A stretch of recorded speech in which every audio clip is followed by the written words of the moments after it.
സ്വാഗതം. താങ്കളുടെ ജീവിതത്തിലെ ചില ഭയങ്ങൾക്കും ഫോബിയാസിനും ആങ്സൈറ്റിക്കും പാനിക് അറ്റാക്സിനും എല്ലാം കാരണം മുൻജന്മങ്ങളിൽ, അതായത് ജന്മാന്തരങ്ങളിലുള്ള വല്ല സോൾ കണക്ഷൻ കൊണ്ടാണോ? ഇങ്ങനെ ഒരു സംശയം കുറേ പേർക്കുള്ളത് കൊണ്ടാണ് ടാരോല് പാസ്റ്റ് ലൈഫ് റീഡിംഗ് എന്ന് പറയുന്ന ഒരു സമ്പ്രദായം വന്നിട്ടുള്ളത്. ഇന്നത്തെ ഈ വീഡിയോയിൽ ഞാൻ ഡിസ്കസ് ചെയ്യാൻ പോകുന്നത് എന്താണ് പാസ്റ്റ് ലൈഫ് റീഡിംഗ്, അത് ടാരോവുമായിട്ട് അത് എവിടെ നിന്നാണ് ഒറിജിനേറ്റ് ചെയ്തത്, എന്താണ് അതിൻ്റെ റൂട്ട്സ്, അതേപോലെ തന്നെ എന്താണ് അതിൻ്റെ കുഴപ്പങ്ങൾ, ഇതെല്ലാമാണ് നമ്മൾ ഡിസ്കസ് ചെയ്യാൻ പോകുന്നത്. അപ്പോൾ അവസാനം വരെ ഈ വീഡിയോ കണ്ടു കഴിഞ്ഞാൽ താങ്കൾക്ക് ഇതിനെക്കുറിച്ചിട്ട് ഒരു ധാരണ കിട്ടാനും ഇതിനെക്കുറിച്ച് കാര്യങ്ങൾ മനസ്സിലാക്കാനും പറ്റും. ഇതിലെല്ലാ വിവരങ്ങളും സയൻറ്റിഫിക്കലി റിസർച്ച്ഡ് ആയിട്ടുള്ള കാര്യങ്ങളാണ്. നിങ്ങൾക്കത് ഞാൻ പറയുന്ന റെഫറൻസിൽ പോയി നോക്കാം. ആദ്യമായിട്ടാണ് താങ്കൾ എന്നെ കാണുന്നതെങ്കിൽ എൻ്റെ പേര് പ്രദീപ് ഹരിഹരൻ എന്നാണ്. ഞാൻ ഒരു പ്രൊഫഷണൽ ആയിട്ടൊരു ഇംഗ്ലീഷ് അധ്യാപകനാണ്. ഇപ്പോൾ അതിൽ നിന്നൊരു ബ്രേക്ക് എടുത്തുകൊണ്ട് സ്പിരിച്വൽ ഫീൽഡിൽ ടാരോ ആണ് പഠിപ്പിക്കുന്നത്. താങ്കൾക്ക് എപ്പോഴെങ്കിലും ടാരോ പഠിക്കണമെന്ന് ആഗ്രഹം തോന്നുന്നുണ്ടെങ്കിൽ താഴെയുള്ള ലിങ്കിൽ ക്ലിക്ക് ചെയ്ത് എൻ്റെ സൗജന്യ വെബിനാറിൽ പങ്കെടുക്കാവുന്നതാണ്. പാസ്റ്റ് ലൈഫ് റീഡിങ്ങിൻ്റെ ഒരു തുടക്കം നമ്മൾ പറയുന്നത് 1998 പുറത്തിറങ്ങിയ ഒരു ബുക്കുണ്ട്, ഡോക്ടർ ബ്രയാൻ വെയ്സിൻ്റെ മെനി ലൈഫ്സ് മെനി മാസ്റ്റേഴ്സ് എന്ന് പറയുന്നൊരു ബുക്ക്. അവിടെ നിന്നാണ് ഇതിൻ്റെ തുടക്കം വരുന്നത്.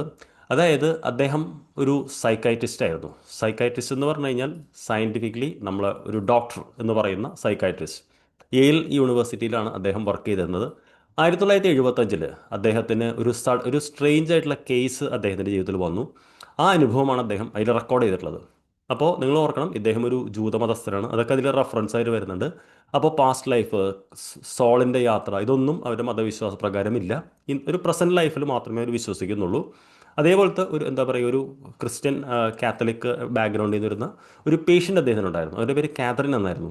അപ്പോൾ കാതറിൻ എന്ന് പറയുന്ന ഈ പെൺകുട്ടി അവരുടെ ഹോസ്പിറ്റലിൽ തന്നെ ഒരു ലാബിൽ വർക്ക് ചെയ്തൊരു വനിതയായിരുന്നു.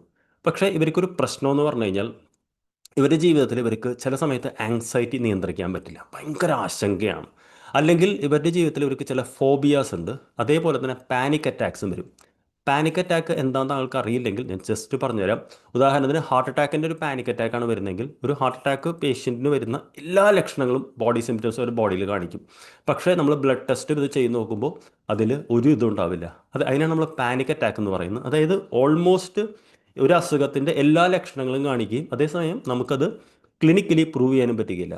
ഫോബിയാസ് എന്ന് പറയുന്നത് ചില കാര്യങ്ങളുള്ള പേടിയാണ്. ഉദാഹരണത്തിന് ചിലവർക്ക് ഉയരങ്ങളെ പേടിയുണ്ടാവും, ചിലവർക്ക് സ്നേക്സിനെ പേടിയുണ്ടാവും, ഇൻസെക്ട്സിനെ പേടിയുണ്ടാവും, അല്ലെങ്കിൽ അടഞ്ഞ സ്ഥലങ്ങളെ പേടിയുണ്ടാവും. അപ്പോൾ ഈ കാതറിൻ എന്ന് പറയുന്ന പെൺകുട്ടിയുടെ പ്രശ്നം എന്ന് പറയുന്നത് അവർക്ക് എപ്പോഴും അവർ വെള്ളത്തിൽ മുങ്ങി മരിക്കുന്ന പോലെ ഒരു ഫീലിംഗ് കിട്ടും. അതായത് ഇവരൊരു ജോലി സ്ഥലത്തേക്ക് വരുമ്പോൾ ഒരു കാറിലൂടെ യാത്ര ചെയ്യുമ്പോൾ ഒരു പാലം കിടക്കണം, ആ പാലം പൊട്ടിപ്പോകുന്നതും അവർ വീണ് വെള്ളം കുടിക്കുന്നതുമായിട്ട് അവർക്കത്, അതുകൊണ്ട് അവർക്ക് ഉറക്കം വരില്ല. അതേപോലെ തന്നെ അവർക്ക് ടാബ്ലറ്റ്സ് കഴിക്കാൻ ഭയങ്കര പേടിയാണ്. ഡോക്ടേഴ്സ് തരുന്ന മരുന്ന് അവരുടെ മനസ്സിൽ അവരാ മരുന്ന് തൊണ്ടയിൽ കുരുങ്ങി മരിച്ചേക്കും എന്നുള്ള പേടിയാണ്. അങ്ങനെ ഇത് കുറച്ച് കാലമായിട്ട് അവരുടെ ജീവിതത്തെ ഒന്നും ബാധിച്ചില്ല. പക്ഷേ ഇങ്ങനെ അവരുടെ വേറൊരു ഡോക്ടറോട് ഇത് പറഞ്ഞപ്പോൾ ആ ഡോക്ടർ പറഞ്ഞു, നിങ്ങൾ ഡോക്ടർ ബ്രയാൻ ബെയ്സിനെ കാണുമെന്ന് പറഞ്ഞു. അങ്ങനെ ഇവർ ഡോക്ടർ ബ്രയാൻ ബെയ്സിനെ കാണാൻ വന്നു. അങ്ങനെ ഒരു 1.5 വർഷം അദ്ദേഹം സാമ്പ്രദായികമായിട്ടുള്ള എല്ലാ സമ്പ്രദായങ്ങളും ഇവരെ ട്രീറ്റ് ചെയ്യാൻ നോക്കി. അപ്പോൾ ഇവർക്ക് ചെറിയൊരു ആശ്വാസം ഉണ്ടാവും. പക്ഷേ പിന്നീട് ഇവർക്ക് പഴയ സ്ഥിതിയിലേക്ക് വരും. ഇതിൻ്റെ റൂട്ട് കോസ് കണ്ടുപിടിക്കാൻ പറ്റുന്നില്ല. അപ്പോൾ ഇദ്ദേഹം ഈ കാതറിൻ്റെ കൂടെ അവരുടെ കുട്ടിക്കാലത്തെക്കുറിച്ച് ചോദിക്കുന്നു, പല കാര്യങ്ങളെക്കുറിച്ച് ചോദിക്കുമ്പോഴും ഒരു റൂട്ട് കോസ് കണ്ടുപിടിക്കാൻ പറ്റുന്നില്ല. അങ്ങനെ ഇരിക്കുമ്പോഴാണ് അദ്ദേഹം ഈ ഹിപ്നോട്ടിക് സ്റ്റേറ്റ് എന്ന് പറയും. പൊതുവേ സൈക്കാട്രിസ്റ്റുകൾ ചെറിയൊരു മരുന്ന് കൊടുത്ത് ഇൻഡ്യൂസ് ചെയ്യും. ഈവൻ നമ്മൾ ഫ്രോയിഡിലെല്ലാം നോക്കി കഴിഞ്ഞാൽ നമ്മുടെ നമ്മൾ ചിലപ്പോൾ ഡീപ്പ് മെഡിറ്റേഷനാണ് ചെയ്യാറുള്ളത്. ഹിപ്നോസിസ് എന്ന് പറയുന്ന നിങ്ങൾ കാണുന്നൊരു പ്രോസസ് തന്നെയാണ്, അതൊരു ഡീപ്പ് മെഡിറ്റേഷനാണ്. അപ്പോൾ ഇദ്ദേഹം ഇവരൊരു ഡീപ്പ് മെഡിറ്റേഷൻ സ്റ്റേറ്റിൽ കൊണ്ടുപോയി ഒരു ഹിപ്നോസിസ് ഇതിൽ ഒരു റെക്കോർഡ് ചെയ്യുന്നുണ്ട്. അന്ന് ഓഡിയോ റെക്കോർഡിംഗ് ആണുള്ളത്. ഇവരിങ്ങനെ ചോദിക്കുമ്പോൾ ഇവർ പെട്ടെന്ന് ഇവർ ചില കാര്യങ്ങൾ ഇങ്ങനെ പറയുകയാണ്. അതിൻ്റെ പ്രധാനമായിട്ടും കാര്യങ്ങൾ പറയാനുള്ളൊരു സംഭവം എന്ന് പറയുന്നത്, ഇവർക്കൊരു ബോയ് ഫ്രണ്ട് ഉണ്ട്. ഈ ബോയ് ഫ്രണ്ടിൻ്റെ കൂടെ ഇവർ ഒരു മ്യൂസിയം കാണാൻ പോകുന്നുണ്ട്. പൊതുവെ ഇവർക്ക് പ്ലെയിനിൽ കയറാൻ ഭയമുള്ള ലേഡിയാണ്. പക്ഷേ ഇവരെന്തോ ഒരു കാര്യത്തിൽ ഈ ബോയ് ഫ്രണ്ടിൻ്റെ കൂടെ പോകുന്നു. അവിടെ ഇപ്പോൾ ഒരു ഈജിപ്ഷ്യൻ മ്യൂസിയം കാണുന്നു. ഈജിപ്ഷ്യൻ മ്യൂസിയത്തിൽ ഒരു ഗൈഡ് ഉണ്ട്. അദ്ദേഹം ചില കാര്യങ്ങളൊക്കെ പറയുമ്പോൾ ഇവർ പറയുന്നത് ഇത് തെറ്റാണ്, ഇതല്ലേ കറക്റ്റ് എന്ന് പറയുന്നു. അന്ന് നിങ്ങൾ ഓർക്കണം, അന്ന് ഇൻ്റർനെറ്റോ ഗൂഗിളോ ഒന്നുമില്ല. മാത്രമല്ല ഇവർ ഈജിപ്ഷ്യൻ ഹിസ്റ്ററി പഠിച്ചിട്ടുമില്ല. അപ്പോൾ ഗൈഡ് പറയുന്നത് ശരിയാണ്, നിങ്ങൾക്ക് എങ്ങനെ ഇതൊക്കെ അറിയാം? അതായത് ഒരിക്കലും ആ കാലഘട്ടത്തിൽ പോകാതെയോ അതിനെക്കുറിച്ച് പഠിക്കാതെയോ ആ സ്ഥലത്ത് ഞാൻ ഉണ്ടായിരുന്നു എന്ന് പറയുന്ന ഒരു തോന്നൽ ഇവർക്ക് ഉണ്ടായെന്നാണ് പറയുന്നത്. അപ്പോഴാണ് ഈ ഡോക്ടർ ബ്രയാൻ വെയ്സ് എന്ന് പറയുന്ന വ്യക്തി സാമ്പ്രദായിക സമ്പ്രദായങ്ങൾ വിട്ടുകൊണ്ട് ഒരു തെറാപ്പിസ്റ്റ് കടന്നയല്ലാത്തതിൽ, നമ്മൾ മണിച്ചിത്രത്താഴിലൊക്കെ മോഹൻലാൽ പറയുന്ന പോലെ ആരും കടന്നയല്ലാത്തതിലൂടെ ഞാൻ കടന്നയല്ലുന്ന പോലെ ഇദ്ദേഹം ചെയ്യുന്നു. അപ്പോഴാണ് ഇവർ പറയുന്നത് ഇവരൊരു എന്താ പറയുക, ബിഫോർ ക്രൈസ്റ്റ് 1700 ഏതൊരു ഇയറിലേക്ക് പോകുന്നു, അവർക്ക് അവിടെ ഒരു പേരുണ്ടായിരുന്നു എന്ന് പറയുന്നു. അങ്ങനെ ഇവർ പല ജന്മങ്ങളെയും കുറിച്ച് പറയുകയാണ്. അപ്പോൾ അദ്ദേഹം അതൊക്കെ റെക്കോർഡ് ചെയ്യുന്നു. അപ്പോഴും അദ്ദേഹം ഇതൊരു സീരിയസ് ആയിട്ട് എടുക്കുന്നില്ല. അതിൽ ഒന്ന് രണ്ട് കാര്യങ്ങൾ ഒരു പറഞ്ഞത് ഇദ്ദേഹത്തിന് ഇതായതെന്ന് വെച്ച് കഴിഞ്ഞാൽ, ഇവർ പണ്ട് ഏതൊരു എന്താ പറയുക ഈജിപ്ഷ്യൻ ഗ്രാമത്തിലൊരു വില്ലേജിലുണ്ടായ സമയത്ത് അവിടെ തീരെ വെള്ളം ഉണ്ടായിരുന്നില്ല. പക്ഷെ പിന്നീട് വെള്ളപ്പൊക്കം വന്നിട്ട് അവർ മുങ്ങി മരിക്കുന്നുണ്ട്. അപ്പോൾ അദ്ദേഹത്തിന് തോന്നി ഒരു പക്ഷേ ആ ഒരു ഇതായിരിക്കാം ഇവരിപ്പോഴും ജലത്തോടുള്ള പേടി എന്നുള്ളത്. പിന്നീട് ഇവരതിനെക്കുറിച്ച് അവെയർ ആയപ്പോൾ ഇവർക്ക് ആ ഫോബിയാസ് മാറി തുടങ്ങി, ഇൻസോംനിയ മാറാൻ തുടങ്ങി. അതേപോലെ വേറൊരു ജന്മത്തിൽ ഇവരൊരു എന്താ പറയുക ഒരു വഞ്ചിക്കാരനായിരുന്നു, അതൊരു പട്ടാളക്കാരനായിരുന്നു. ആ സമയത്ത് ഇവരെ ഒരാൾ ബാക്കിൽ നിന്ന് കത്തി കൊണ്ട് കഴുത്ത് ഞെരിച്ച് വെട്ടി കൊല്ലുന്നുണ്ട്. അതുകൊണ്ടാണ് അവർക്ക് മരുന്ന് കഴിക്കാൻ പേടി. അതിനേക്കാൾ സർപ്രൈസ് എന്ന് പറയുന്നത് ഇവർക്ക് ഇവരുടെ ബോയ് ഫ്രണ്ടും തമ്മിൽ ഭയങ്കര ടോക്സിക് റിലേഷൻഷിപ്പ് ആയിരുന്നു. ഈ കഴുത്ത് മുറിക്കുന്ന ആൾ ഇവർ തിരിഞ്ഞു നോക്കുമ്പോൾ ബോയ് ഫ്രണ്ട് അതേ മുഖമാണ് വരുന്നത്.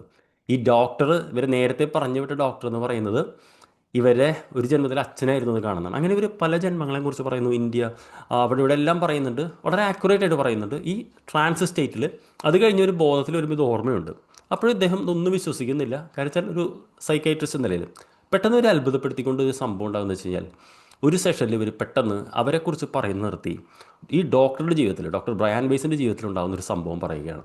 അതായത് ഡോക്ടർ ബ്രയാൻ വെയ്സിനൊരു മകനുണ്ടായിരുന്നു. അദ്ദേഹം 23 ദിവസമേ ജീവിച്ചുള്ളൂ ഈ കുട്ടി, എന്നിട്ട് മരിച്ചുപോയി.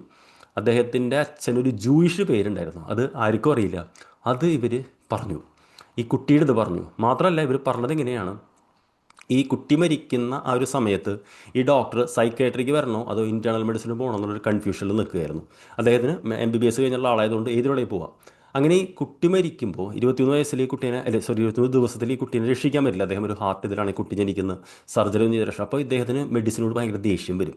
അതായത് ഇത്രയ്ക്കും ടെക്നോളജി ഉണ്ടായിട്ടും എൻ്റെ മോനെ രക്ഷിക്കാൻ പറ്റിയില്ലല്ലോ, അതുകൊണ്ട് ഞാൻ മനുഷ്യ മനസ്സ് പഠിക്കാൻ പോകുന്നു എന്ന് പറഞ്ഞിട്ടാണ് ഈ സൈക്കാട്രിക്ക് വരുന്നത്. അപ്പോൾ ഈ കുട്ടി പറയും ആ കുട്ടിയുടെ ജന്മലക്ഷ്യം എന്ന് പറയുന്നത് താങ്കൾ ഈ സൈക്കാട്രിയിലേക്ക് എത്തിക്കാൻ വേണ്ടിയിട്ടായിരുന്നു, അതുകൊണ്ടാണ് ഇങ്ങനെ വന്നതെന്ന്. അപ്പോൾ ഇത് ആ സമയത്ത് മാത്രമേ അയാൾ വിശ്വസിക്കുന്നുള്ളൂ. അങ്ങനെ ഇവരുമായിട്ട് കൂടുതൽ സംസാരിക്കുന്നു. അപ്പോൾ ഇയാൾ ചോദിക്കണം എങ്ങനെയാണ് നിങ്ങൾക്ക് ഇത് കിട്ടുന്നത് എന്ന് ചോദിക്കുന്നു. അപ്പോൾ ഇവർ പറയുന്നു ഞാനൊരു ഒരു ഫ്ലോട്ടിംഗ് സ്റ്റേറ്റിലാണ് നിൽക്കുന്നത്, അവിടെ എനിക്ക് ഡിവൈൻ മാസ്റ്റേഴ്സ് വന്നിട്ട് എനിക്ക് ഇൻഫർമേഷൻ പാസ് ചെയ്യുകയാണെന്നുള്ളത്. അപ്പോഴും ഇദ്ദേഹത്തിന് ഭയങ്കര അത്ഭുതമായി. അപ്പോൾ ഇദ്ദേഹത്തിൻ്റെ ഭാര്യനെ വിളിച്ചുകൊണ്ട് ഒരു സെക്ഷനിൽ ഇരുത്തുന്നു. അപ്പോൾ ഇവർ പറയുന്ന കാര്യങ്ങൾ അങ്ങനെ എന്താ പറയുക, ആ ബുക്ക് വളരെ രസകരമായിട്ടുള്ള ബുക്കാണ്. ഞാനത് വായിച്ച് മുഴുവനായിട്ടില്ല, അതുകൊണ്ട് എനിക്ക് അതിൽ അറിഞ്ഞ ഇത്രയും കാര്യങ്ങളാണ് പറഞ്ഞു വരുന്നത്. അപ്പോൾ ഈ ഒരു ബുക്ക് എന്ന് പറയുന്നത് ഇതുമായിട്ട് ബന്ധപ്പെട്ട് ഒരുപാട് കാര്യങ്ങൾ സ്റ്റഡീസ് വന്നു. എസ്പെഷ്യലി ഈ നിയർ ഡെത്ത് എക്സ്പീരിയൻസ്, അതായത് മരിച്ച് എന്ന് ഉറപ്പിച്ച് പിന്നെ ബോഡിയിൽ വന്ന കുറേ ആളുകൾ അവരുടെ എക്സ്പീരിയൻസ് പറഞ്ഞപ്പോൾ അവർക്ക് തോന്നുന്നത് എന്താ വെച്ചാൽ മരിക്കുമ്പോൾ ബോഡിയിൽ നിന്ന് എന്തോ ഒരു വെളുത്ത പ്രകാശം മുകളിലേക്ക് ഫ്ലോട്ട് ചെയ്യുന്നു, അതിനുശേഷം തിരിച്ച് ബോഡിയിലേക്ക് തന്നെ വരുന്നു എന്നൊക്കെ പറഞ്ഞു. അപ്പോൾ ഇതിൻ്റെ ഏറ്റവും വലിയ അഡ്വാൻറ്റേജ് എന്ന് പറയുന്നത് ഈ പെൺകുട്ടിക്ക്, ആ പെൺകുട്ടിയുടെ ഫോബിയാസും ഇതെല്ലാം മാറി. അങ്ങനെ ഈ ഡോക്ടർ ബ്രയാൻ വെയ്സ് ഇത് മറ്റു പല പേഷ്യൻസിലും ഇതാക്കി എന്നുള്ളതാണ് അതിൻ്റെ തിയറി പറയുന്നത്. അപ്പോൾ PLR, അതായത് പാസ്റ്റ് ലൈഫ് റിഗ്രഷൻ എന്ന് പറയുന്ന ഒരു തെറാപ്പി ആയിട്ടാണ് ഉപയോഗിക്കുന്നത്. അതായത് നമുക്കറിയാലോ തെറാപ്പി എന്ന് പറഞ്ഞു കഴിഞ്ഞാൽ രോഗശമനത്തിന്. എന്തിനാണെന്ന് പറഞ്ഞു കഴിഞ്ഞാൽ ചില ഫോബിയാസ് അല്ലെങ്കിൽ ഞാൻ പറഞ്ഞില്ല ചില ഭയങ്ങൾ, ചില ഉത്തരമില്ലാത്തതിന് ട്രീറ്റ് ചെയ്യാൻ. ബട്ട് അൺഫോർച്ചുനേറ്റ്ലി ഇതിന് സയൻറ്റിഫിക്കലി യാതൊരു ബേസും ഇല്ല. ഇത് എന്താ പറയുക നമ്മുടെ അവിടെ പ്രാക്ടീസ് ചെയ്യുന്നത് വളരെ കുറവാണ്. കാര്യം വെച്ചാൽ ഇതൊരു സ്യൂഡോ സയൻസ് എന്ന് പറയുന്നതിലാണ് നിൽക്കുന്നത്. പക്ഷേ പിന്നെ ഈ ബുക്കിൽ അദ്ദേഹം പറയുന്നുണ്ട് നമ്മളിതിൻ്റെ ഒരു പ്രധാനമായിട്ടുള്ള പ്രശ്നം എന്ന് പറഞ്ഞു കഴിഞ്ഞാൽ നമ്മുടെ പല സംസ്കാരങ്ങളും നോക്കിക്കഴിഞ്ഞാൽ പാസ്റ്റ് ലൈഫും അതിനെക്കുറിച്ച് പറയുന്നുണ്ട്. അത് ഹിന്ദു സംസ്കാരം, ബുദ്ധ സംസ്കാരം, പ്രത്യേകിച്ച് ടിബറ്റൻ ഇതിൽ ദ ബുക്ക് ഓഫ് ഡെഡ് എന്ന് പറയുന്ന ഒരു ബുക്കുണ്ട്. അതിൽ ഈ പാസ്റ്റ് ലൈഫിൻ്റെ ബുദ്ധിസ്റ്റ് ഇതിൽ പറയുന്നുണ്ട്. അതിനെക്കുറിച്ചൊക്കെ ഈ പെൺകുട്ടി പറയുന്നുണ്ട്, ഈ ഒരു ഇതും ഇല്ലാണ്ട്. പിന്നെ മാത്രമല്ല അദ്ദേഹം തന്നെ പറയുന്നുണ്ട് ഓൾഡ് ടെസ്റ്റമെൻറ്റിൽ എന്താ പറയുക പുനർജന്മത്തെക്കുറിച്ച് പറയുന്നുണ്ട് അത്രേ. പക്ഷേ 3-ാം നൂറ്റാണ്ടിൽ റോമിലെത്തിയപ്പോൾ കോൺസ്റ്റാന്റിപ്പോൾ എന്ന് പറയുന്ന രാജാവാണ് അത് റിമൂവ് ചെയ്ത് കളഞ്ഞത് എന്ന് പറയുന്നു. അപ്പോൾ ഇദ്ദേഹം പറയുന്നത് എന്താ വെച്ച് കഴിഞ്ഞാൽ ഇതിൽ അവർ പറയുന്നതാണ്, ഇത് നമ്മൾ വിശ്വസിക്കുന്നതല്ല. അതായത് ഒരു സോളിന് ഒരുപാട് ജന്മങ്ങളുണ്ട്. ഈ ജന്മങ്ങളിൽ ഉണ്ടാകുന്ന ചില മെമ്മറീസ് അത് they will carry forward to the next one എന്നാണ് അത് പറയുന്നത്. ഇത് ഞാൻ പാസ്റ്റ് ലൈഫ് ടാരോ എന്ന് പറയുന്ന നമുക്കൊരു കാർഡുകൾ തന്നെ ഉണ്ട്. ഞാൻ ഒരിക്കലും വീഡിയോയിൽ ഇൻട്രൊഡ്യൂസ് ചെയ്തിരുന്നു. അപ്പോൾ അതിലും അവരിത് പറയുന്നുണ്ട്. ഫോർ എക്സാമ്പിൾ ചിലവർക്ക് ചില ജന്മത്തിൽ വിവാഹമേ കഴിക്കാൻ പറ്റില്ല. അതിന് കാര്യം എന്ന് വെച്ച് കഴിഞ്ഞാൽ ചിലപ്പോൾ പ്രീവിയസ് ബർത്തിൽ അവർ ഒരു ഒരു പ്രോമിസ് ചെയ്തിട്ടുണ്ടാവും. ചിലപ്പോൾ ഒരു വല്ല മങ്കോ അല്ലെങ്കിൽ ആയിരിക്കും. അപ്പോൾ ഒരു പ്രോമിസ് ചെയ്തിട്ടുണ്ടാവും. അപ്പോൾ ഈ ജന്മത്തിൽ ആ മെമ്മറി കൊണ്ട് അവർക്ക് പറ്റില്ല എന്ന് പറയുന്നുണ്ട്. അപ്പോൾ ഇതിൻ്റെ ഒരു എന്താ പറയുക ഹിസ്റ്ററി എന്ന് പറയുന്നത് നമുക്കിതൊരു ചരിത്രത്തിൽ ഇതിൻ്റെ ഭാഗമുണ്ട്. ഇന്ന് ഇതിൻ്റെ ഒരു വലിയൊരു പ്രശ്നം കൂടിയുണ്ട്. കാര്യം വെച്ചാൽ ഈ റിപ്രസ്ഡ് മെമ്മറി എന്ന് പറയുന്നത് ഒരു കാലത്ത് ഭയങ്കര ഇതായി വന്നപ്പോൾ ഇതുമായിട്ട് ബന്ധപ്പെട്ട കുറേ പ്രശ്നങ്ങളും വന്നു. അത് 1996 ഇറങ്ങിയ ഒരു പുസ്തകമുണ്ട്. ആ പുസ്തകം കൂടി ഇവിടെ റെഫർ ചെയ്യാതെ പറ്റില്ല. കാര്യം എന്താ വെച്ച് കഴിഞ്ഞാൽ ഈ റിപ്രസ്ഡ് മെമ്മറിയിൽ ഒരുപാട് വർക്ക് ചെയ്തുകൊണ്ട് എന്താ പറയുക ഒരു ബുക്ക് ഉണ്ട്, the myth of repressed memory എന്ന് പറയുന്ന ഡോക്ടർ എലിസബത്ത് ലോഫസ് ചെയ്തിട്ടുള്ള ബുക്ക്. ഈ പുസ്തകത്തിൽ എന്താണ് പറയുന്നത് പറഞ്ഞു കഴിഞ്ഞാൽ ഇതേപോലെ റിപ്രസ്ഡ് മെമ്മറി ഉണ്ടെന്ന് പറഞ്ഞ് ഒരു പെൺകുട്ടി തൻ്റെ അച്ഛൻ ചെറുപ്പത്തിൽ തന്നെ ഇത് ചെയ്തിട്ടുണ്ട്, അതായത് സെക്ഷലി അബ്യൂസ് ചെയ്തിട്ടുണ്ടെന്നെല്ലാം പറഞ്ഞ് അവസാനം അച്ഛനും ഇതായിട്ടുള്ള ബന്ധക്കമായി വീട്ടുകാർക്ക് ഭയങ്കര പ്രശ്നമായി. പിന്നീട് വർഷങ്ങൾക്ക് ശേഷം അവർക്ക് തന്നെ തിരിച്ചറിഞ്ഞു അച്ഛൻ വളരെ ലവിങ് ആയിട്ടുള്ള ആളായിരുന്നു.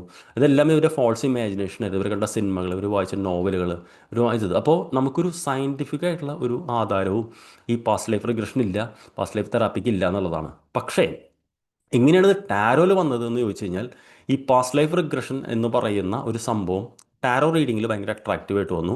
അങ്ങനെ 21-ാം നൂറ്റാണ്ടിൻ്റെ ആദ്യകാലത്താണ് പാസ്റ്റ് ലൈഫ് റീഡിംഗ് എന്ന് പറയുന്നത്. അതായത് ജീവിതത്തിലെ പ്രശ്നങ്ങൾക്ക് എന്താ പറയുക, ചില കാര്യങ്ങൾക്ക് നമുക്കൊരു പരിഹാരം കിട്ടാതെ പോകുമ്പോൾ നമ്മുടെ ജന്മാന്തരങ്ങളായിട്ടുള്ള സംഭവങ്ങളാണോ എന്ന് ഇതാക്കുകയും അത് റീഡ് ചെയ്യാൻ ശ്രമിക്കുകയും അതിനർത്ഥം കണ്ടെത്താനും. ഇത് ചെയ്യാൻ പറ്റുന്ന വളരെ സ്പെഷ്യലിസ്റ്റ് ആയിട്ടുള്ള ചില ടാരോ റീഡേഴ്സ് ലോകത്തുണ്ട് എന്നാണ് നമ്മൾ വിശ്വസിക്കുന്നത്. പക്ഷേ അൺഫോർച്ചുനേറ്റ്ലി എന്താ പറയുക, നമുക്കിത് ഒരു ഉറപ്പ് പറയാൻ പറ്റില്ല എന്നുള്ളതാണ്. അപ്പോൾ പാസ്റ്റ് ലൈഫ് റിഗ്രഷൻ തെറാപ്പി എന്ന് പറയുന്നത് ഒരു സയൻറ്റിഫിക് ആയിട്ടുള്ള ബേസിൽ അതിൽ ഒരുപാട് റിസർച്ച് പേപ്പേഴ്സ് ഉണ്ട്, ഒരുപാട് പുസ്തകങ്ങൾ ഇറങ്ങിയിട്ടുണ്ട് നിയർ ലൈഫ് ഇതിനെക്കുറിച്ചിട്ട്. ടാരോയിൽ അങ്ങനത്തെ ഒരു ഇത് പ്രാക്ടീസ് ചെയ്യുന്നൊരു വിഭാഗമുണ്ട്, പാസ്റ്റ് ലൈഫ് റീഡിംഗ് എന്ന് പറഞ്ഞ്. അതായത് നമ്മുടെ അത് ഞാൻ പറഞ്ഞല്ലോ, വളരെ കോംപ്ലക്സ് ആയിട്ടുള്ള ഇഷ്യൂല് മാത്രമേ അങ്ങനത്തെ റീഡിങ് ചെയ്യാറുള്ളൂ എന്നാണ് ഞാൻ പറഞ്ഞു വരുന്നത്. അപ്പോൾ ഈ വീഡിയോയുടെ ഒരു ലക്ഷ്യം ഞാൻ നിങ്ങൾക്ക് പറഞ്ഞു വന്നു വെച്ച് കഴിഞ്ഞാൽ, നമ്മൾ പാസ്റ്റ് ലൈഫ് എന്ന് പറയുമ്പോൾ അല്ലെങ്കിൽ പാസ്റ്റ് ലൈഫ് റിഗ്രഷൻ തെറാപ്പി എന്ന് പറയുമ്പോൾ ഇങ്ങനത്തെ ചില കാര്യങ്ങൾ കൂടി ഉണ്ട് എന്നറിയിക്കാൻ വേണ്ടിയിട്ടാണ്. ഇതിൽ എന്നെ ഏറ്റവും കൂടുതൽ ഞാനിത് റിസർച്ച് ചെയ്യാൻ കാര്യം, ഞാൻ ഒരു ആകാശിക് റെക്കോർഡ്സിന് വീഡിയോ ഇട്ടിരുന്നു. ഈ ആകാശിക് റെക്കോർഡ്സ് പ്രൊട്ടക്റ്റ് ചെയ്യുന്ന മാസ്റ്റേഴ്സാണ് എന്ന് നമ്മളതിൽ പറയുന്നുണ്ട്. അതേപോലെ തന്നെ ഈ പാസ്റ്റ് ലൈഫിലും ഈ ലേഡിയും പറയുന്നുണ്ട് മാസ്റ്റേഴ്സാണ് തരുന്നത്. അപ്പോൾ പലപ്പോഴും നമ്മൾ ചോദ്യം ചോദിച്ചു കഴിഞ്ഞാൽ മാസ്റ്റേഴ്സ് അപ്പത്തിന് ഉത്തരം തരണമെന്നില്ല, വി ഹാവ് ടു വെയിറ്റ് എന്നൊക്കെ ഇവർ പറയുന്നുണ്ട്, ഇവർ ഈ ട്രാൻസ് സ്റ്റേറ്റിൽ. അപ്പോൾ അൾട്ടിമേറ്റ്ലി ഞാൻ പറയുന്നത് എന്താ വെച്ച് കഴിഞ്ഞാൽ അത് രണ്ടും തമ്മിൽ ചെറിയ ചില കമ്പാരിസൺസ് ഉണ്ട്. ഒരുപക്ഷെ ഒരു അടുത്ത വീഡിയോയിലോ അല്ലെങ്കിൽ സമീപകാലം എപ്പോഴെങ്കിലും വീഡിയോയിലോ I will try to explain. അപ്പോൾ എനിക്കൊന്നേ നിങ്ങളോട് പറയാനുള്ളൂ, ബാക്കിൽ ബുദ്ധൻ്റെ പടം നിങ്ങൾ കാണാം. ഞാൻ പറയുന്ന ഒന്നും തന്നെ വിശ്വസിക്കരുതെന്ന് ബുദ്ധൻ പറഞ്ഞിട്ടുണ്ട്. അത് തന്നെ എനിക്കും പറയാനുള്ളൂ. ഈ അറിവ് ഞാൻ താങ്കൾക്ക് പങ്കുവയ്ക്കാൻ കാര്യം എന്ന് പറയുന്നത്, ഈ ടാരോയും പാസ്റ്റ് ലൈഫുമായിട്ട് ബന്ധപ്പെട്ട് ഒരുപാട് ചോദ്യങ്ങൾ എന്നോട് വരാറുണ്ട്. ഇത് കാർമിക് ആണോ, ഇത് പഴയ ഇതാണോ, ഇത് പാസ്റ്റ് റിലേഷൻഷിപ്പിൻ്റെ ഇതാണോ, ഇപ്പോഴും ഞങ്ങൾ അനുഭവിക്കുന്നതെന്നൊക്കെ ചോദിച്ചിട്ട്. അപ്പോൾ അങ്ങനെയുള്ളവർക്ക് ഇതിനെക്കുറിച്ചിട്ട് ശരിയായിട്ടുള്ളൊരു ധാരണ കിട്ടാൻ വേണ്ടി മാത്രമാണ് ഈ വീഡിയോ ചെയ്ത്. കൂടുതൽ അറിവുകൾ നേടുന്ന സമയത്ത് താങ്കളുമായിട്ട് പങ്കുവയ്ക്കുന്നതാണ്.